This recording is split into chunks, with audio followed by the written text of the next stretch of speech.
শুভ দুপুর বন্ধুরা। দুপুরবেলা কী করবো, বসেই ছিলাম, বসে বসে ভাবছি কি করি, সময়ও কিছুতেই কাটছে না।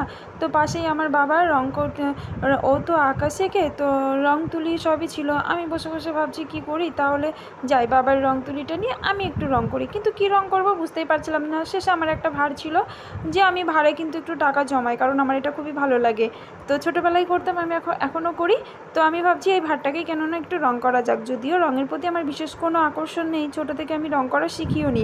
তো বাবা আমাকে দেখিয়ে দিচ্ছিলো কীভাবে করতে হয়, আর আমি সেভাবেই কিন্তু বাবার পরামর্শ নিয়ে রং করছিলাম। তো রং করব, কি ডিজাইন করব, ডিজাইনও তো জানি না।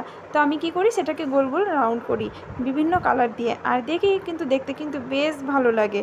তো আমি এভাবেই রং করতে থাকি। তা ভাবলাম যখন রংটা করছি তখন তোমাদের সাথেও ভিডিওটা একটু শেয়ার করে নিই যে কেমন হয়েছে। তোমরা একটু কমেন্ট করে বলো বন্ধুরা যে কেমন লাগছে। যদিও আমি জানি খুব একটা ভালো হয়নি, তারপরেও এটা আমার ফার্স্ট আঁকা, তো এই জন্য একটু তোমাদের সঙ্গে শেয়ার করে নিলাম বন্ধুরা তোমরা যদি একটু কমেন্ট করে বলো আমার কিন্তু সত্যি তাহলে ভালো লাগবে যে আমার রং করাটা কেমন হয়েছে।